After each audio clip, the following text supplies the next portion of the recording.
This is the first awards that is focused just on fleet. So all of the other awards that have come before have dealt with the general public and their feelings on vehicles. This is specifically relating to fleet, and I think it'll be important for many of the companies in Ireland to understand how a panel of judges that you put together rate the fleet cars. I think it will assist companies in their decisions when they're putting cars on lists, and I think it's good for the manufacturers to get feedback from the industry. The main thing on fleets over the last few years is that companies are offering less choice to drivers. So it's more and more important that the companies are choosing the vehicle that costs them the least amount over a whole life cost period. So taking into things like depreciation, maintenance costs, fuel costs.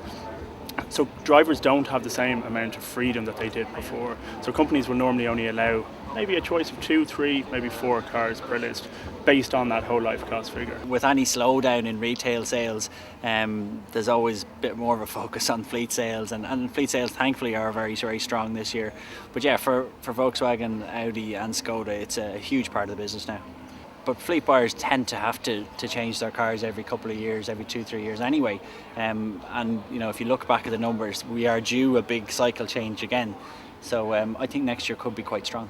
Yeah, there is. Used stock at the moment is moving very well, and I think the fact that there seems to appear to be less imports coming from the UK has certainly helped things. So residual values in the Toyota network are actually quite strong. We're very pleased with them.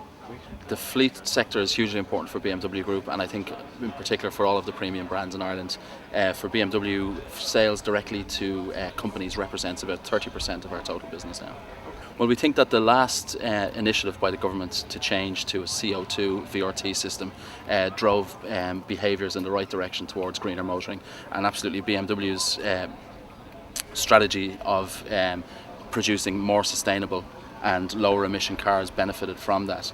We think, however, the government need to think again about restructuring the system, keeping those green elements in mind, but we believe that they need to bring in some measures to stimulate growth. I think one of the areas that they could do to do that within the fleet sector is to increase the VAT from 20% to 50% rebate, which would bring us in line with the rest of Europe.